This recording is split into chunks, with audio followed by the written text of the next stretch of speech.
aprovechemos. Tenemos un tesoro y el tesoro más grande que nosotros tenemos es nuestra vida.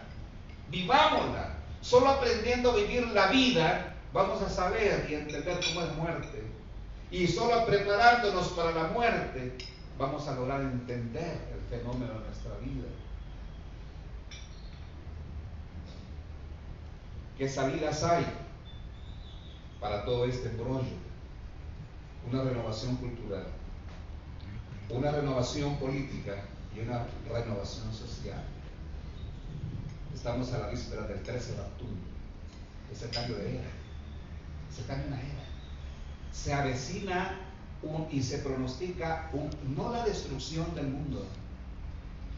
Dice la Biblia, nadie sabe ni el día ni la hora.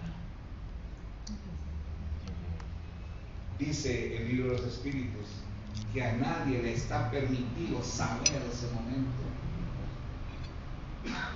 Usted no sabe, yo no sé. Entonces, ¿por qué vamos a vivir en la incertidumbre de la muerte cuando tenemos la oportunidad de vivir la vida? Cuando tenemos esa oportunidad. Entonces, el 13 de Actum, en vez de ser y pensar en una destrucción de la humanidad, es una transformación social la que se avecina. Y así debe ser visto, como esa transformación que todos estamos esperando, porque allá en la patria espiritual se está dando también esa transformación de forma continua. Y aquí existe la misma transformación, porque lo que sucede allá, sucede aquí, porque nosotros acaso no somos reflejos de lo que existe allá. ¿Y acaso no somos nosotros mismos los que vamos para allá? Entonces sencillamente es solamente un cambio de estación, un cambio de momento, un continuum, como decía, de un momento determinado. Y entonces, lo que va a cambiar, y lo que tiene que cambiar en este mundo, es que nosotros tenemos que educarnos para la muerte. Vean la frase de Allan Kardec. Solamente la educación, decía Allan Kardec, podrá llevarnos a soluciones deseadas. Allan Kardec era un pedagogo en todo el sentido de la palabra. Ustedes saben la historia de Allan Kardec, ¿sí? ¿Discípulo de quién fue Allan Kardec? De Pestalozzi, uno de los pensadores más grandes que ha dado esta faz de la tierra. Y Allan Kardec, su discípulo, yo creo que con creces su gran maestro. Entonces, Allan Kardec pregonaba que la educación es la única forma de cómo nosotros podemos transformar el mundo, educándonos. Y entonces es nuestra obligación educarnos para la muerte. Educarnos para la muerte. La pregunta es cómo. La pregunta es cómo. ¿Y en qué? ¿En qué? ¿En qué tengo que educarme para la muerte? Al final de la plática vamos a ver parte de esta educación. La muerte puede ser vista como un mito. Todos sabemos que morimos. La muerte es inevitable. Pero tenemos una idea tenebrosa de la muerte. Al final de cuentas creemos que la muerte va a ser al final de los tiempos. Y no pensamos que puede ser ahorita, en este momento. ¿Usted ha pensado que de repente eso que se ha comido le puede hacer daño y eso le puede llevar a la tumba? No quiero ser de mal agüero, ¿no? No. Pero usted no sabe si al salir de aquí va a tener que pasar a ese otro lugar desconocido porque ha dejado ya este mundo. Usted no lo sabe. Usted no lo sabe, pero como si a las 9 estaba conmigo todavía. Me decía una persona recientemente, y a las 9:20 me llaman que ella había fallecido. No lo concibo, ¿cómo es posible? La muerte no se acepta si no tenemos educación para la muerte. Y menos se acepta la muerte violenta. Cuando una persona muere porque ha enfermado, nos da la oportunidad todavía de prepararnos un poquito para ese paso. Pero ¿y qué pasa si la persona muere de forma accidental? Es más duro. O si la persona muere asesinada o un homicidio, es más duro todavía. Pero es más duro todavía, y alguien lo trató en uno de los temas en abril acá, es más duro todavía cuando la persona que ha fallecido se ha suicidado. Como que esa aceptación de la muerte tiene sus bemoles y sus fases, sus etapas. No es igual aceptar la muerte de una persona enferma. No es lo mismo ver una persona, si pregunta, ¿y cuántos años tenía usted? ¿Quién falleció? Ya tenía 89 años. Como que ya era tiempo, ¿no? Como que ya era tiempo. ¿Quién marca el tiempo? Y los no nacidos y los que nacen sin tener vida, ¿cuándo era su tiempo? ¿Verdad que hay preguntas sin explicación? Y los niños que nacieron y que se espera que por fe el bautismo, con todo respeto, les va a llevar a la presencia del Creador. Y los que no fueron bautizados, ¿qué de ellos? ¿Qué de ellos? Yo solo estoy poniendo preguntas que se cuestionan. Por supuesto que hay explicación, porque el que no es bautizado, porque usted ore por ese que no fue bautizado, allí esa persona va a estar en la presencia del Señor. O sea, siempre hay una explicación, porque somos racionales para ello. Pero aquí hay demasiado dilema. ¿Cuáles son nuestras reacciones? La sensación inconsciente de que la muerte se aparta de nosotros. Eso no es conmigo. Miren, yo soy fuerte, tengo buena salud, hago ejercicio, como sano, no como mucha grasa. Si soy diabético, no como azúcar. Me cuido. Soy hipertenso y no como sal. Me cuido, hago ejercicio, llevo una vida tranquila. Solo tengo una esposa, no tengo dos, no tengo amante. Vivo una vida tranquila, tranquilo. ¿Eso es garantía? ¿Eso es garantía para que usted no muera? Entonces creemos nosotros que la muerte se aparta de nosotros, cuando la muerte está a la vuelta de la esquina probablemente. Cuando pensamos que entonces que la muerte vendrá, pero que no va a venir pronto. Sí va a venir, pero no va a venir pronto, no va a ser hoy, no va a ser hoy. A una persona que concursó para Miss Guatemala en 1977 o 76, ya perdí la fecha, 76 o 77, hace muchísimos años. Probablemente algunos de ustedes no habían nacido todavía. Entonces, a esta persona que ocupó el segundo lugar en el concurso de Miss Guatemala, cuando pasó a la fase de preguntas y respuestas y le pasaron el sobre cerrado su pregunta, la pregunta decía, yo me acuerdo porque lo vi por televisión, y decía, leyó la pregunta y decía, ¿qué harías si supieras que hoy es tu último día de vida? Y leyendo la persona, nomás había terminado de hablar, hace esto y dice, ¿yo qué no haría? Y solo esa fue su respuesta. Se quedó muda, callada, y todo el mundo empezó a aplaudir. Le significó, además de la belleza, el segundo lugar. Si usted supiera que hoy es su último día acá, ¿cómo lo viviría? Sería igual que esta persona de ¿qué no haría? Claro, usted dirá, con responsabilidad, con sabiduría, sin meter tanta cosa. Yo no sé qué haría usted y qué haría yo, pero que nosotros tenemos que aprender a vivir existencialmente hoy como nuestro último día. Preparémonos entonces para ese paso a la muerte en estas horas o minutos que nos quedan de vida. Hoy, en este momento, usted puede educarse para la muerte. ¿Cómo? Aferrándose a sus creencias. Usted es espírita, aférrese a lo que el libro de los espíritus dice, a lo que el Evangelio, según el espiritismo, dice, a lo que mal llamado el Pentateuco cardesiano dice. Si usted es católico o protestante, aférrese a lo que la Biblia le dice. No hay pérdida.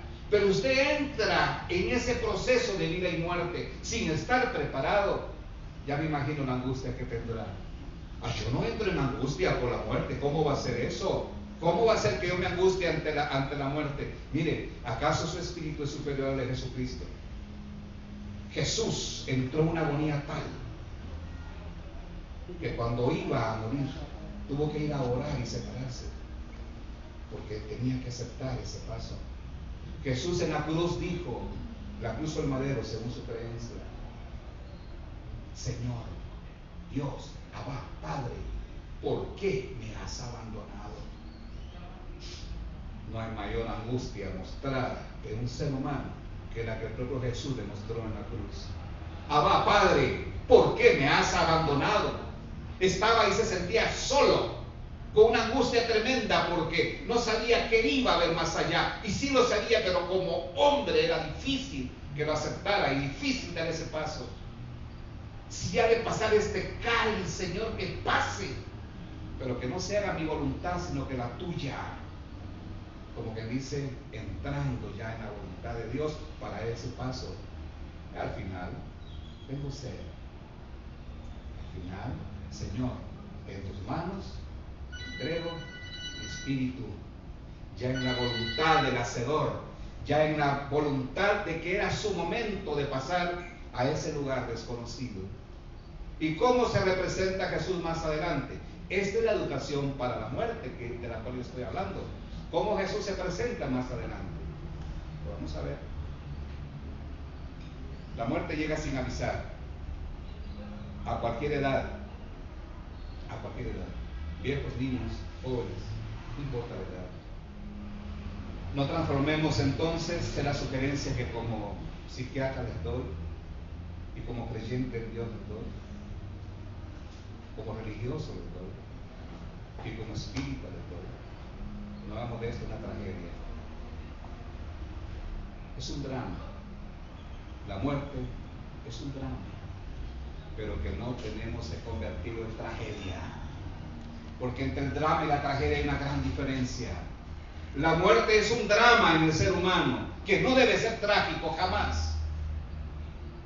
No convirtamos la muerte en una tragedia.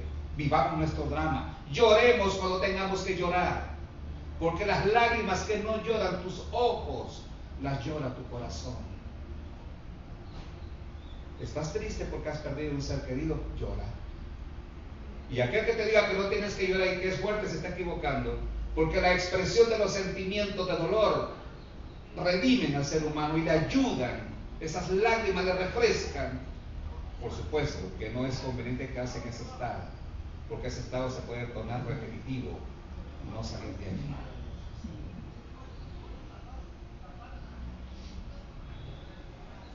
Eso no es cierto. Atitlán, el agua más bello del mundo, ¿verdad?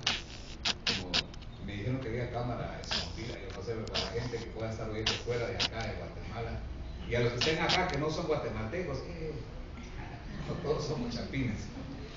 El agua de Atitlán es el más bello del mundo.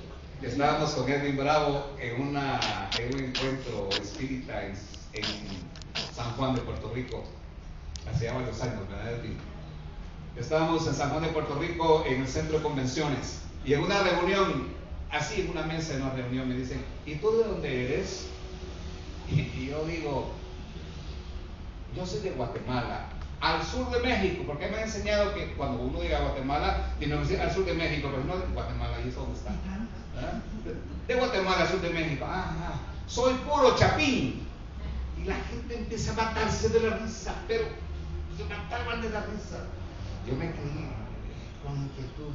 Al día siguiente se lo conté a otro grupo, donde había más puertorriqueños que de otros países. Y entonces les empecé a contar, ¿y tú qué dijiste? Me dice un puertorriqueño. Pues que yo era chapín. Así empecé a reírse. Sí, ¿con qué razón? Sí, claro, sí, eres puro chapín. ¿Y por qué se ríen? ¿Por qué se rieron ayer y ahora? Es que aquí en Puerto Rico, el chapín es un pescadito chiquitito y gordito. Entonces, me da risa. Entonces, ya saben ustedes que en otros lugares los chapines son pececitos chiquitos y gorditos. Casi como lo que decimos aquí los pupos, ¿no? Bueno, la muerte, no tenga pena, hermano Víctor, pasa usted, de la bella ciudad de Mazatenango. Me recuerdo muy bien, hermano. Él es de barrio, yo lo sé, pero ¿verdad? Pero trabajó mucho tiempo en Mazatenango. La muerte es un fenómeno natural, queridos amigos. No ocurre fuera de la vida, es un fenómeno natural. Es un fenómeno natural. No es nada extraordinario ni cosa del otro mundo. Es algo natural, pero que es de naturaleza biológica. Porque la muerte se opera en la materia, en su cuerpo, no en su esencia. Por lo tanto, si usted cree que solo es materia, usted ya está muerto.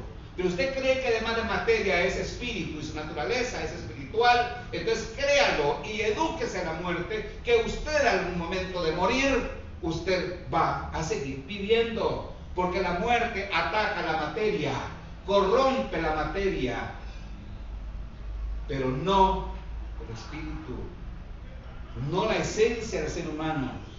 La muerte no es nada, como decían algunos filósofos, Sartre y otros más. Kant, con toda su grandeza, creía en que la muerte era la nada. Y la nada no se puede explicar más que por un vacío. ¿Qué es la nada más que el vacío? No es así. La muerte es un continuum de la vida.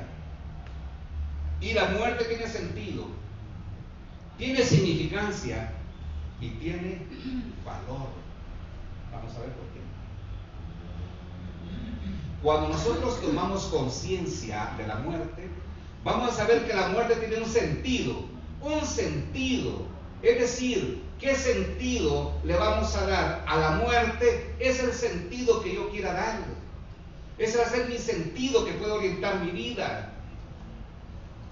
De esa manera le voy a dar significancia. Para mí va a tener un significado. La muerte para mí, le doy una explicación, es esto, esto y esto. Si yo sé, y como he dicho acá, que la muerte es un continuum de la vida, entonces ese va a ser mi significado. Y yo lo voy a asumir y le voy a dar valor a mi creencia. Dele valor a su creencia. Dele valor a su creencia. Y usted no va a perderse, aunque sufra de angustia. La angustia es inevitable ante su propia muerte. Es inevitable. Pero va a tener un sentido, va a tener un significado de vida y va a tener un valor que usted mismo se lo va a dar. Y también el dolor es inevitable cuando la gente ha partido, cuando un amigo se va. Cuando un amigo se va, escuchamos ese canto maravilloso de Facundo Cabral. Deja un vacío en nuestro ser, difícil de llenar, pero uno entra que se ha quedado en una aceptación tal. El sentido que tiene la vida es el servicio, y cuando usted aprende a servir y a servirle a aquel o aquella que se ha ido, usted está empatado con la vida, porque ya le sirvió. Yo recuerdo cuando, por eso puse esto como homenaje a don Genaro de Rogelia. Cuando en Rogelia él murió, recordarán, estando al lado de la camilla en el hospital Rudolf, me dice: hijo, venga, yo le quiero pedir algo. Lo último que voy a pedir, hay un cargo al necesito.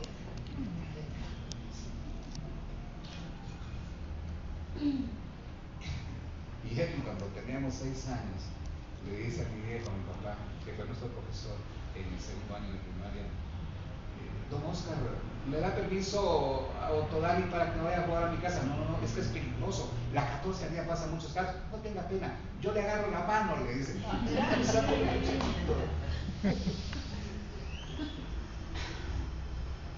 Cuando mi Rogelia muere y está en ese proceso, él me dice: hasta aquí llegué. No sé si te acordás vos, porque estabas turbado como cualquiera. Yo hasta aquí llegué, que otros se encarguen, porque hizo hasta lo último, médicamente, por la mano. Cuando don Genaro falleció, que falleció en pie y trabajando por el espiritismo, don Genaro Bravo, hasta el último momento, no dejó de trabajar por el espiritismo. Igual Edwin se desprendió. Y cuando usted ha servido, porque el sentido de la vida se adquiere a través del servicio, porque el que no sirve para vivir, ¿de qué sirve su vida? Usted aprenda a servir, y aquella gente que tiene a su lado y que está dada por el mundo para que le ame, ámelo, pero dígale que lo ama, dígaselo, no espere a llevarle flores, guaro, licor, ni fiambre, ni nada en la tumba. Miren cómo está la tumba del maestro, del Ángel Kardec. ¿Cómo es la tumba del Ángel Kardec? ¿Cómo fue la tumba de Jesús? La tumba de Jesús fue sencilla, fue una tumba nueva, pero fue una tumba sencilla. La tumba de Kardec. no tiene una propuesta. La tumba de Kardec es una tumba abandonada. ¿Y por qué se abandonó la tumba de Kardec? ¿Usted quisiera ir a adornar esa tumba de Kardec y ponerla bonita? ¿O quisiera hacer práctica las enseñanzas de él? Usted no se quede en teoría, no se quede en teoría. Practique lo que Kardec le enseñó a través de sus libros, y practique lo que los hermanos espirituales le enseñan continuamente, y practique lo que Jesús le enseña en su vida. Y no pierde. El servicio es importante. Y si usted le sirve a aquel ser querido, y usted le ha servido a aquel ser querido, entonces usted tiene la dicha de haberle servido. Déjelo ir. Déjelo ir. Porque cada vez que usted lo retiene, aquí se queda y no se va. No lo deja progresar. Si usted cree en el espiritismo, no lo deja irse a la presencia del Padre si usted es religioso. Porque usted lo está agarrando continuamente con su dolor, con su sufrimiento, con sus ayes. Que es cierto que es válido durante el proceso de duelo, pero no más allá de este. Deje ir al ser querido por amor a él o a ella. Déjelo ir. Y verá cuánto sana su corazón. Algunos ejemplos de esto para ir terminando. Al famoso filósofo Kant, del cual hablé hace un momentito. Una clarividente le dijo: señor Kant, usted no cree en todo esto, usted es filósofo. No, ¿cómo va a ser? Yo esto no lo acepto. ¿Sabe qué le dice la clarividente? En este momento, su casa, que está a miles de kilómetros de acá, su casa se está quemando. Y como aquel tiempo no existía la televisión ni los medios de comunicación, se tardó un poquito acá en descubrir que efectivamente en ese día y en ese momento su casa se estaba quemando. Creo, y si no me recuerdo, que en Suecia su casa se estaba quemando. Lombroso, el padre de la criminología, Lombroso, que era una eminencia, lo que Lombroso decía se tenía que aceptar por los tribunales. Era como Galeno: a mí no me gusta, y aquí está Edwin y Gilberto, que me digan Galeno. Y a los médicos dicen: el famoso Galeno. Ay, hola Galeno. Galeno, con todo lo bueno que fue en su ciencia, atrasó un siglo la medicina, porque lo que Galeno decía era palabra, como palabra de Dios. Entonces no permitieron otras investigaciones fuera lo que Galeno decía. Igual era Lombroso. Lo que Lombroso decía en función del crimen era palabra. Lombroso materialista como él no había, y Lombroso aturdido por la pérdida de un ser querido, su madre, tiene un encuentro con un medium, y a través del medium se materializa la madre de Lombroso, y Lombroso abraza a su madre. Lombroso logra tener en sus brazos al ser que más había amado, y como ese corazón tan materialista a raíz de una experiencia. Friedrich Filner, que era un judío ortodoxo que no creía en nada de todo esto, como él, a través de una medium, Pardo o Prado era el apellido de esta medium, Ana Pardo, cómo se materializa el espíritu de Raquel, su hija, a quien él y su esposa lloraban. Y Raquel y su hija materializada logran subirse en los hombros a él y a ella, a la propia madre. Y cómo ese corazón duro de un judío ortodoxo empieza a cambiar para estas verdades que los espiritistas creemos como verdades. Lord Dauphin conversó con pilotos alemanes muertos en Alemania, y de cómo logró, a través de conversar con los pilotos muertos, llevar a cabo airosamente una batalla en Londres. ¿Por qué? Porque tenía información de muchas cosas en Alemania a raíz de conversar con ellos. Pero la Biblia, es para ir aterrizando, la Biblia nos habla de varias cosas. La Biblia nos habla de Juan el Bautista como reencarnación de Dios. En la Biblia está Juan el Bautista, reencarnación de Dios. La gente creía que en Juan el Bautista había reencarnado Elías. Debo decir, para justicia de esta gente judía o hebrea de aquel tiempo, que no tenían mucha la diferencia entre reencarnación y resucitación. Era confuso para ellos. Entonces, si era confuso, admitamos ambos ahora como posibilidades. Entonces, la Biblia habla de que Juan Bautista era una reencarnación de Elías. Ahí está en la Biblia, búsquelo. Búsquelo. Y los hebreos creían que Juan el Bautista era una reencarnación del profeta Elías. También la Biblia habla y lea sobre el ciego de nacimiento y van a encontrar las bellezas espirituales a leer la parábola del ciego de nacimiento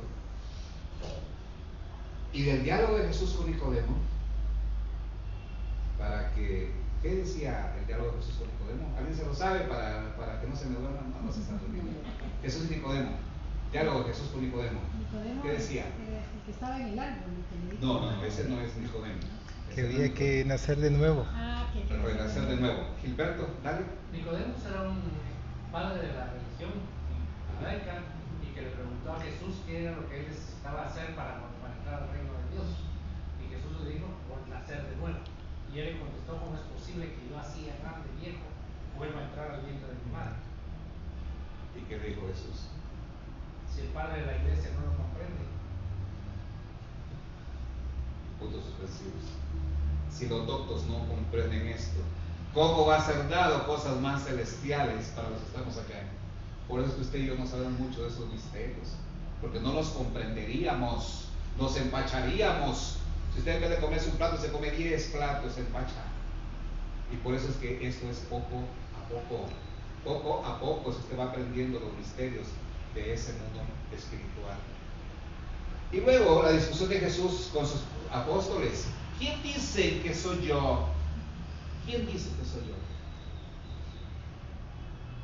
Y le respondieron, algunos que eres un profeta, resurgido de entre los muertos, que tú eres el profeta Elías, que tú eres esto, que tú eres lo otro, le dicen a Jesús. Y Jesús les dijo, ¿y quiénes dicen ustedes que soy yo? Y vino uno de los profetas, de los apóstoles, y le dijo, tú eres el Cristo, el Hijo de Dios. Si usted cree en que Jesús fue un antiguo profeta, como le dijeron sus apóstoles, usted cree en la reencarnación. Si usted cree que Jesús es el Cristo, el Hijo de Dios, usted cree en la encarnación mesiánica. La encarnación mesiánica del Mesías nacido de una virgen. Y ahí está el punto. Aquí está la disyuntiva. ¿Cómo se va a educar usted? Edúquese en la primera o edúquese en la segunda. Edúquese en la primera o edúquese en la segunda. No estoy diciendo que Jesús haya sido reencarnación de algún profeta, pero usted admite la posibilidad de que esto haya sido posible. Usted cree en la reencarnación. Jesús no les reprendió. Cuando los profetas, los apóstoles estaban equivocados, Jesús les reprendía y decía, apártate de mí, Satanás, no te confundas. Entonces estás equivocado. Le decía, déjala. ¿Por qué me impides también que los niños vengan a mí? Déjenlos. Jesús reprendía a sus apóstoles. Es que te están fastidiando. Deja que los niños vengan a mí, porque Dios es el reino de los cielos. Los que son como ellos entrarán al reino de los cielos. Que se hagan niños. Interprételo. Entrarán al reino de los cielos. Jesús reprendía a los apóstoles cuando estos estaban equivocados. Cuando aquel que le iba siguiendo quería tocar su manto y lo apartaban para que no lo hiciera, y Jesús les dice, déjalo. Y cuando toca el manto de Jesús, dice, tu fe te ha salvado. Estás curado. Jesús reprendía a los apóstoles cuando ellos estaban equivocados. Pero cuando los apóstoles dijeron, ¿quién dice la gente que soy yo? Y le dijeron, que tú eres uno de los profetas. Jesús no les reprendió. Jesús no les reprendió. Jesús mismo admitía la posibilidad de la reencarnación, porque si él no hubiese admitido, ahí mismo lo desnuda y le dice: eso no es cierto, ustedes están equivocados, eso no es posible. Y Jesús le dijo eso. Revisen en la Biblia, Jesús no les dice eso, no les reprende. El mismo Jesús cree en la reencarnación cuando no reprende a los apóstoles que le dicen la posibilidad de que haya sido un profeta del antiguo. La religión se queda con la segunda postura, protestante, católica o cualquier religión que sea cristiana, con que Jesús es el Cristo, el Hijo de Dios, que esa es la encarnación mesiánica. Pero miremos entonces qué pasó con Jesús después de la crucifixión. Jesús después de la crucifixión, ¿qué dice la Biblia? Se le aparece en espíritu, se le apareció a los discípulos, empezando por Magdalena. Jesús se le aparece por primera vez a una mujer, y que no es el cuento de las feministas de que la Biblia es machista.